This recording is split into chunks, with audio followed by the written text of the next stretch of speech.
Uhali gani mwanafamilia wa Big News TV. Sasa kama ni mara ya kwanza nikukumbushe usisahau kubofya maneno mekundu yaliyoko chini ya video ili ujihakikishe kupata update na taarifa punde tunavyokuwekea kunako YouTube channel yetu. Sasa ni kwamba tunafahamu ya kwamba kuelekea mchezo wa finali raundi ya pili kati ya Wekundu wa Msimbazi dhidi ya RS Berkane ambao utachezwa Mei 25, 2025.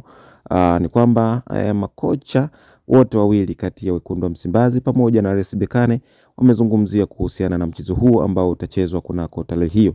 Sasa kocha wa RS Berkane amezungumzia kwake kuhusiana na mchezo huo. Kwa hiyo ametoa maoni yake kuhusiana na finali hiyo ambayo itachezwa kunako uwanja wa Amani pale Zanzibar. Ni kwamba kwake yeye anasema kwamba mchezo bado haujamalizika ijapokuwa tayari ameshinda, yani anaongoza goli 2 ambapo alizipata pale uwanja wa nyumbani. Kwa hiyo kwake yeye habweteki na hawatachukulia poa Wekundu wa Msimbazi kwa kuwa wanafahamu Wekundu wa Msimbazi wakiwa nyumbani huwa wanabadilika kabisa. Kwa hiyo kwake yeye amesema kwamba atachukua tahadhari zote zile ambazo zitahatarisha kunako lango lake. Kwa hiyo atahakikisha wachezaji wake atawapa maagizo ambayo ana imani watatekeleza kunako mchezo huo ambao utachezwa Mei 25 mwaka huu. Kwa hiyo ni kwamba kocha huyo pia alitoa maoni yake kuhusiana na kikosi cha Wekundu wa Msimbazi.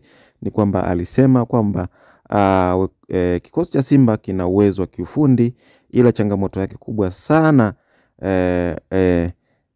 ana uwezo mkubwa lakini kwenye swala la kiufundi ndio changamoto kubwa sana kwao. Kwa hiyo amesema kwamba kikosi cha Simba kina uwezo mkubwa lakini swala la kiufundi ndio tatizo kubwa sana kwao. Lakini pia amesema kwamba atahakikisha anapata goli la ugenini ili kujihakikishia kunyakua ndoo hiyo, kwa sababu tayari atakuwa yuko katangulia mbele kwa goli 3 na huku anakuwa na faida ya goli la ugenini. Kwa hiyo kwake yeye amesema kwamba atafanya aliwezekanalo ili kuhakikisha kupata goli lolote au magoli yote ambayo ni ya ugenini ambayo yatamfanya kuwa na faida zaidi ya kujihakikishia kunyakua kombe hilo.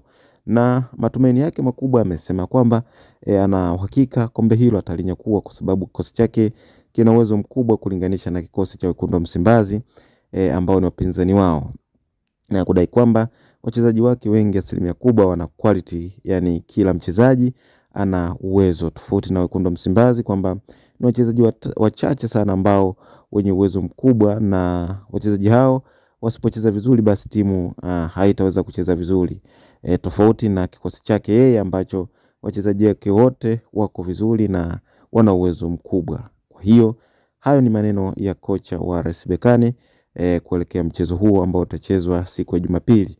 Kwa hiyo mwanafamilia, nikukumbushe usisahau kutuwekea maoni yako chini ya video, na pia usisahau kusubscribe, kulike, kushare na kucomment.